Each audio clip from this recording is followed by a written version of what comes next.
just wanna tell believe there is a place for me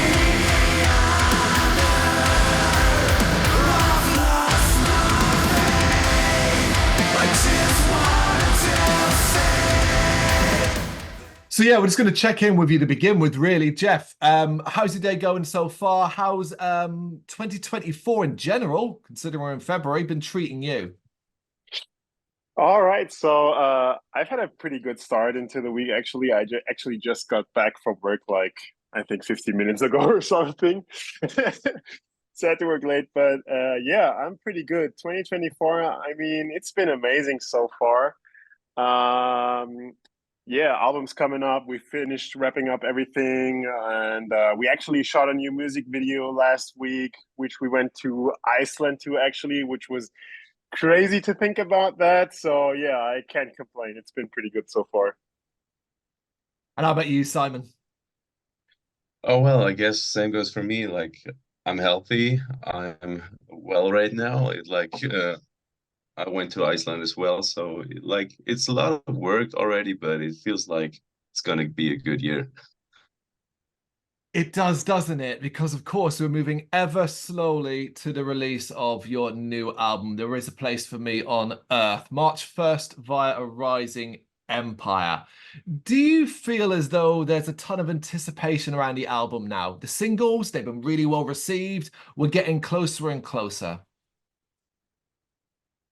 I mean, for me personally, I'm pretty hyped actually because, you know, we've released a few singles and people got to know like our sound a little bit better and got a taste of, you know, what's to come on the album. But, you know, we've also got some like, you know, like I don't want to call them surprises, but like different songs on our album that people probably won't expect after listening to the singles. And yeah, I'm just pretty stoked to see and hear like the reactions and how people perceive you know, like the other songs on the record as well. Yeah, same goes for me. Like, I mean, there are, as just said, so many songs have already been released, but there's still so much more to come that people won't expect. So that's why I'm just excited and can't wait to all of that stuff being released in less than 2 weeks. Holy crap. It is coming round finally. I'm glad you mentioned variety. We're going to come back to that later on because I have got some things to pick your brains on that regards. But for now, obviously, while anticipation is hot, and it is hot, alongside that comes expectation. Obviously, In the Eye of Death, We Are All the Same was a very special release. How do you, at this stage, mentally handle the expectation of a hungry listener base? Oh, well, to be fair, I don't think that we thought about that too much because we were pretty loaded up with work, like working out some new songs, working out what we actually want from the new album to be. Like we just probably realized that there are lots of things, that we worked on in the former album that worked out pretty well, especially live, like which songs did and which ones didn't. And so like for me it's a perfect mixture out of the old Defocus sound that you got to know from the old album, and now some new spices added up to that. I mean, yeah, That's I mean yeah, the same sorry. goes for me. I think the guys in the band, like we are probably our harshest critics on that, and we want to, you know, like improve by ourselves, right? So we want to kind of stick to the things we did on the first record, but you know, like top it up in every aspect possible. Like the heavier parts, we wanted to make them sound even more energetic and aggressive. And you know, like the clean singing parts, we wanted to make them like more memorable than on the first record. Like, you know, put everything, you know, that we've learned from the first record and, you know, from the now that we have an audience that listened to the songs, you know, after the first release of the record and playing some shows, like we were probably the harshest critics, and we really, you know, tried to outdo ourselves from the first record. I think you certainly have done that. Did you have a clear vision from the start? You know, when it was time, okay, we're going to make this follow up, we're going to write this, we're going to work on this. Did you know what you wanted to do? That's actually a funny story because I don't think we did in the beginning. No. It actually took quite some time to figure everything out because, you know, when everyone in our band is like from a different musical background, like I like to listen to a lot of hip hop, and our drummer listens to a lot of electronic music, and you know, we've tried to decide, okay, which route do we want to go, but in the end we've actually tried to embrace all the different influences, right? And I think you can hear that on the record with like certain songs that are more gathering more influences from that direction, and I think you can hear that, and we've tried to combine it but still keep our sound, you know, at the core of our music. Okay, coming to you then, Simon. Then perhaps you can elaborate on the mindset that you needed, perhaps wanted and needed as well to express in this follow-up. So you're going into this record, you've got to have a certain level of mindset. As you say, you want it to be heavier, you want it to be more intense, but you also want to focus on these different elements. Well, I mean, a lot of the mindset was depending on like my situation that I've been in within the last few months or even years since the last release. And there were just so many thoughts that came to my mind about future and about the whole world that we're living in and where exactly like my place could be. And all of that brought me to like I just wanted to make everything a lot more intense. So like as Jeff already said, make the softer parts even softer because you want to express the real emotion that is behind all of that. And also put more aggression into the parts that really make you feel frustrated and feel anger. And I guess this is what I truly love about this album, that it really transports the feelings that I had writing the lyrics and going through all of the ideas that not only I had, so the whole band basically had for the songs. And this is something that I really appreciate about all of the work that we put into this album now. Is it fair to say that it was quite cathartic for you?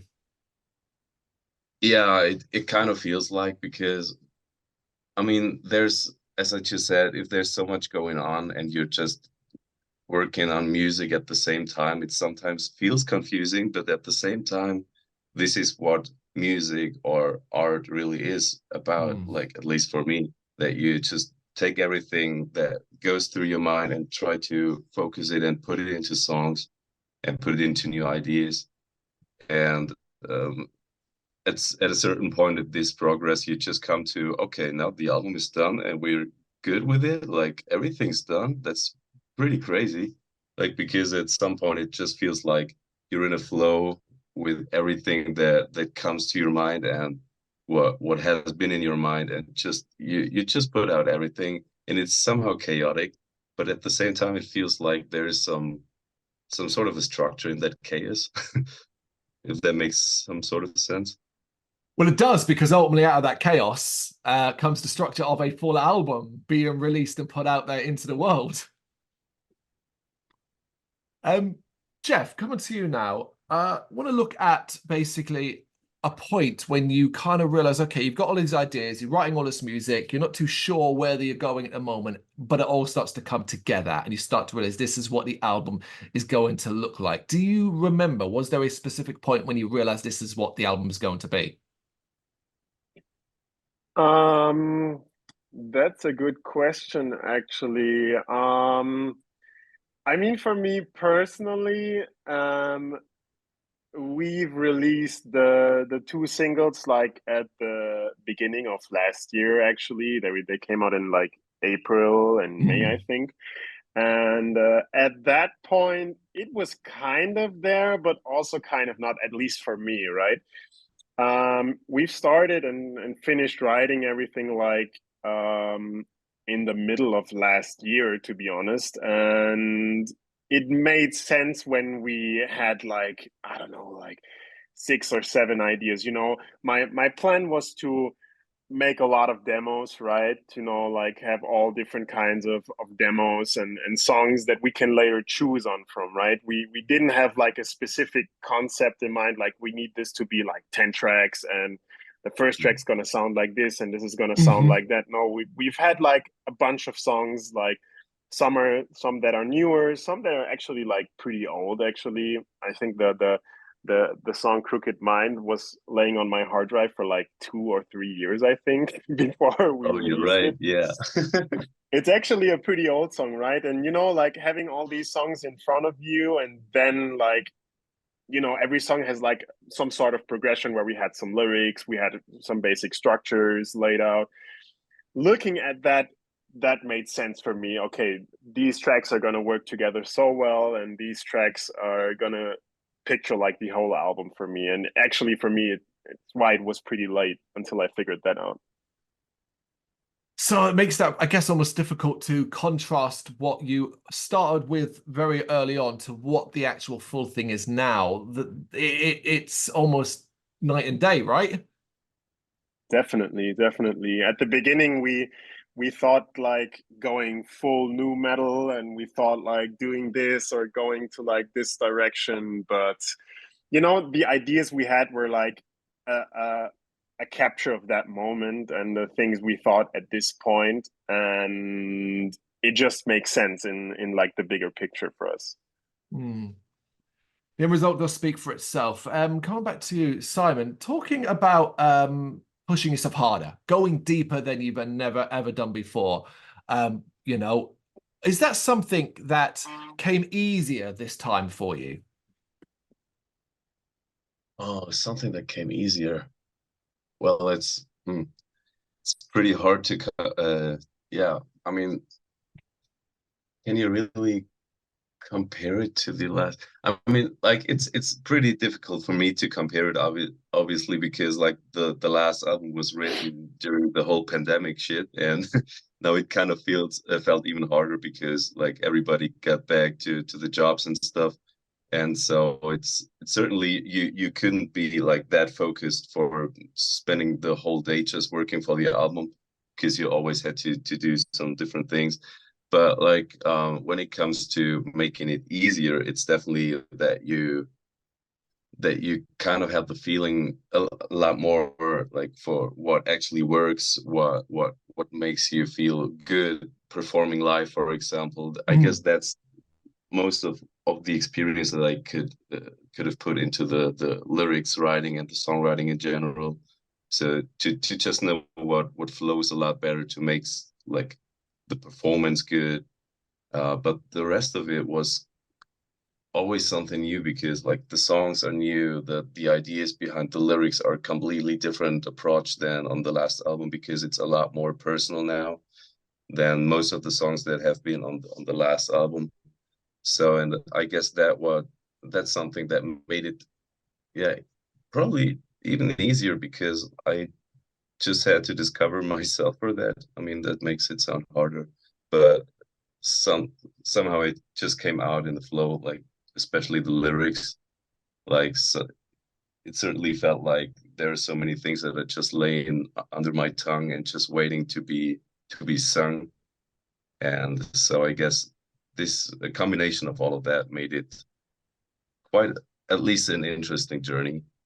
An interesting journey. What about comfort though? Because ultimately, choosing to open up yourself to talk from the heart to soul and so on isn't always the easiest, the most comfortable thing people can do. Was it quite comfortable for you? Well, I totally get your point, to be honest. No, it wasn't. Like if you think about so many different aspects that like your life depends on, so many things that make you feel something just for yourself. I mean, I write the lyrics not only for me. I just want to have like everybody that listens to the lyrics or reads through them to being able to compare it to their lives, or to say, yo, I feel the same, you're not alone with that. But when I write the lyrics, I just think of myself at that point, and I'm not thinking about anybody else. It's like you're you're in a way that you're constantly progressing with yourself, with your personality, with your own feelings, and it can kind of be hard sometimes, to be honest. Like there are some few sentences that I could imagine from the album that I just, the first time I wrote them down, I just immediately cried just because they were just so intense for me. And yeah, so it was definitely not that easy, to be honest, to talk about so many intimate topics, but now at the end, I feel a lot stronger with that, if I can say it like that. Yeah. Have you given much thought to this be expressing these lyrics, these words on stage in future, in particular when, you know, doing more shows related and playing the songs from this album? Oh hell yeah, I'm so excited for that, to be honest. Like there's gonna be a single that's gonna be released a day before the album is gonna come, and to be honest, I just can't wait to perform that song live because there's so much going on in that song, especially when it comes to emotions. I mean, we made the music video that Jeff just talked about in Iceland. We shot for that song. And I also had the same feeling performing that song at some crazy landscapes in Iceland, like standing there and just shouting those lyrics off a cliff or whatever. I mean, you're gonna see. But if that's only a part of the feeling that I will get performing that song live, I'm just gonna be totally like speechless. I don't know. It feels like a totally different experience now for me. Oh, I can't wait to see this video. It sounds incredible. Okay, going back to you, Jeff. Earlier on mentioned obviously that you were conscious of showing more sides to the Defocus sound on this album. Obviously, you kind of get boxed into genre terms, and metalcore is one of them, but it's far from the only style you employ. And I think of 3 tracks in a row almost on the album that showcase the different sides to your sound. Consumed by You, Crooked Mind, and then Don't Let It Hurt Me, which might be the one I think that's really gonna get people talking. Yeah. I think you're aware of that, right? Definitely. That's one of the songs that actually "Don't Let It Hurt Me" is the single that is coming out, and yeah, I'm definitely like hyped to see the people like talking about that song, because you know it's, I think for us it's a song that is in some kind of way quite polarizing, because if you compare Crooked Mind to like Don't Let It Hurt Me, it's like 2 different worlds for us in some way. But it is a fascinating shift, as it were. Great choice of words, polarizing, of course. But for every one person that says, I don't like it, there'll be 10 that absolutely adore it. And we shouldn't be too surprised either, because you're so early on, this is only a second album, that it's fair to say you haven't fully established who and what you are at this point. Experimenting and trying new ideas, I presume that's something you want to do and want to continue doing as you go forward. Yes, of course, definitely. Like, you know, we were very specific on our first record. Like every decision, every move, and every recording, we've triple checked everything to make it sound right the way we want. But also, it was our first bigger project, and we don't really know, or we didn't really know what we wanted with that, you know. And for us, it was kind of easier on the second record, because even though we've tried some different things, everyone was like, "Hell yeah, that sounds good. Let's do that. Let's like, you know, the last song on the record is like, it's also very different, and it starts, you know, with this like electronic beat and stuff like that. And on the first record, we probably never expected to put out music like that. But after I showed the other guys the idea, they were like, "Holy shit, yeah, that sounds actually pretty good. We can pull that off." And I think that's where we really grew as musicians, to like, you know, try something else, but everyone is kind of with it, right? There was no one that was saying like, "Oh no, that's too crazy, we can't do that." Like everyone was in from the start, and we really try to continue with that, like writing new music, like getting all the influences, and not saying like no to an idea because it's too crazy, or you know, like when someone says it couldn't fit, like we can try and Mm. work on this, and just commit to the ideas we have. No lines in the sand. Let's see what happens. Yeah. Okay, coming back to you, Simon. So talk to me about some of your more personal challenging moments from the entire record creation process. This can be from any segment, but areas that perhaps you found particularly challenging as an artist. Oh, well, so you mean about the topics that I wrote, or like the whole Anything. It can process? be any part of the process. Oh, well, that's a good question, actually. Jeff, So, I'm going like, to ask you okay, the I same. guess. Go on. Oh, sorry. No, I was just going to say, Um, Jeff, you're going to get asked the exact same question, so you can have a little think about it.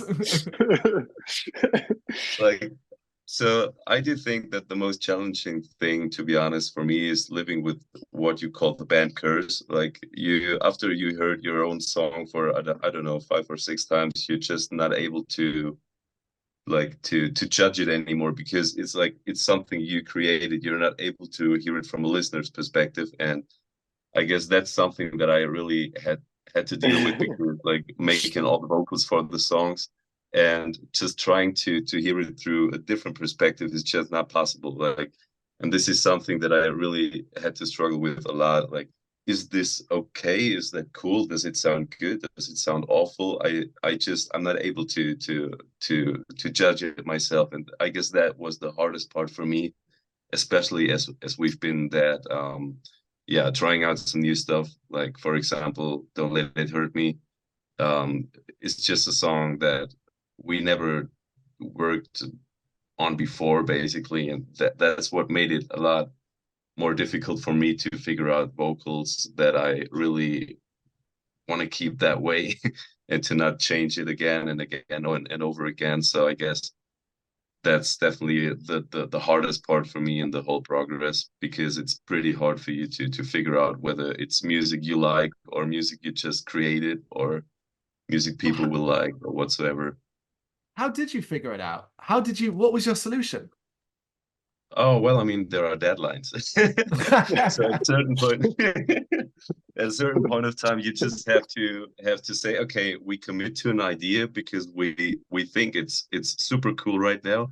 But at a certain stage, you just have to do that, because you can always change another song or another phrase, change the melodies again or whatever. But at the end, those small changes would never like being visible to anybody else than the band. And I guess this is where you have to cut that part and say, okay, now we're good with that. We can move on to the next song. And I guess that's what made it yeah, kind of brought it to an end, to have the progress on every song, but like to limit it somehow. You need to have it, otherwise you'll just keep tinkering away and you'll be there for Yeah. years. How about you, Jeff? What's something particularly challenging for you? I mean, for me, it's kind of the same actually, because we used to live in the same town and meet up every day basically for the first record, but we've moved out of our parents' house and we're living on our own, and it's not so easy anymore to like meet in person, and a lot of the things we like did online. So for example, I was writing some like some song ideas and some riffs, and I was sending them to the other guys, and we're all musicians. They were like, oh shit, that sounds cool, let me hop on that song and I can write some drums and something like that. And you send all the files to the other person, right? And now two people are working on like completely different ideas, right? So you have a completely different vision in your mind, and you're like working on it for 2 days, and I'll be like, hey, I just finished this idea from 2 days ago, what do you think? And at the same time, our drummer goes like, oh yeah, I finished the idea as well, it sounds so great, and he also sent it in. It's like two different things, right? And then like Simon is coming on and like, yeah, let's do some lyrics on that. and changes in the song also. So you have like a basic idea, but like three different outcomes of that. And you're like, I think you're probably the most proud of the own work you've done, and then you listen to it like 1,000 times at least, and like, hell yeah, this is definitely the way the song is going. And then you hear the other guy's idea, and it's like, what is going on? What did he make out of that song, right? So you're just like confused because it's completely different. But then it's also hard to like to like decide, okay, this is the way we're going, or this is the way we're going, because you get so used to it because you listen to it a million times. I think that's what Simon also like struggled with a little bit, and I think that Yeah, goes but for everyone in the band. I mean, at the same time, exactly this brought us to some happy accidents. For example, I don't know whether it's too early to say that, but I'm going to say it anyway. Like the song Hybrid Anthem was created exactly that way. I was just working on some random chorus or whatever. And right at that moment where I've been finishing the last recording for that chorus idea, Jonas just sent an idea that he created with a friend of him, like the feature artist on that song. And I was just like, yeah, send me the stems. I'm just gonna put it into the song, and we're good. And that's just something that comes out sometimes if some like different people work on the same song at the same time. One of the joys of that, as stressful and as frustrating as elements like that can be, when you get results like that, you get to look reflect on it positively. Yeah, definitely. So I'm gonna reverse the question now. So still focusing on the entire record creation, but starting with you this time, Jeff. I want to talk about the positive side of things. But any particular favorite moment from the entire process? My favorite moment out of that process, I think, it's actually also on the song "Don't Let It Hurt Me," because actually the song, the idea we had was pretty similar to what you hear on the album, but that was just like instrumental wise, right? I think the vocals were very different from what they are now on the record. And we've just played around with a couple of ideas, and like I personally wasn't too happy about for example, for the chorus, and all the other guys were like, yeah, that's pretty good, but I was like, oh, man, you can do a little bit more with that. I think there's more potential to that. So we basically went ahead and I just downloaded a few vocal samples to just imagine, what this chorus could sound like, because of course Simon already listened to it a million times and he had his idea, and that's perfectly fine. But I needed something to show, okay, there can be a little bit more. And the first sample that I downloaded and put on the song, I just had to like shift it in the key to make the sample fit. But I was like, hey man, that's actually a pretty good idea. And when we showed them to the other guys, they were like, okay, that's like a very different perspective on that song, but it does work. And I think, Simon, you tried it like singing on it for like one time, or like you had like two ideas and it was pretty much there, right? So everyone was like, hell yeah, okay, this is the idea we're going for. But we've needed like to overcome this habit and just try something new. And I think everyone is super happy with how this song came out. How interesting. What about you, Simon? That sounds like quite an experience. Is that one of your favorite moments? Do you have others? Oh, well, so I mean it's definitely one of the interesting moments, because it's like the song is, as Jeff just said, super polarizing, and the chorus especially. But for me, I guess the one of those moments was probably like wrapping up everything, like, and hearing it for the first time actually in the context of the new sound and the new mix and everything. So because like you sometimes you become blind while working on the same songs over and over again, and then you just, when you're finished and you got the result right in front of you, then it just creates something totally different. I just experienced that with the music video that we just shot, because I'm always talking about that one. But yeah, so like we've been working on that video and actually sitting next to the videographer and just cutting it together, like, because we've been there for one more day in Iceland. And we've just been working on that video the whole day and say, yeah, let's put that in here, let's put that on in that place or whatever. But after finishing the whole progress and just watching it for the first time immediately made me cry, just because I realized that there's so much of the message that can actually be extracted from the video that I just realized by watching it, you know? And Wow. while working on it, I've become way too blind to actually see anything of that. But after finishing the whole progress, I just realized that there's so much going on. And I guess if you ask for one of those moments, that was definitely one of those, like finishing the album and especially finishing the video and seeing it for the first time in a context. Absolutely love it, and I love that it's just good. We're going to get that just before the album comes out, you know, a nice little taste, a nice chance for everyone to experience that video. Then we get the full album, There Is a Place for Me on Earth, as I said before, March 1st. And then basically the rest of 2024 and 2025. So I presume the plan is get out, play this stuff live, cause some carnage, and connect with some damn audiences, right? Yeah, That's exactly. that perfectly sums it up. Yeah. Cannot wait, because your success is more than deserved. I loved the debut album, and while I hope that this album would at least match the debut, as you said yourself, it betters it. It betters it in many, many places, and I can't wait to see what the overall reaction is. Gents, thank you so much for taking the time to speak with me. I really appreciate it. Thank you so Thank you much, for having Carl. us, man. Appreciate it. Thank you very much for watching. If you'd like to see more content like this, please consider hitting the subscribe button. It is gratefully appreciated. You can find us over at gbhbl.com, our full website, where reviews, news, and so much more goes up daily. We're also on all social media platforms: Facebook, Instagram, Twitter, Threads, at GBHBL. Just search for GBHBL and you will find us out there. We also have merchandise on sale.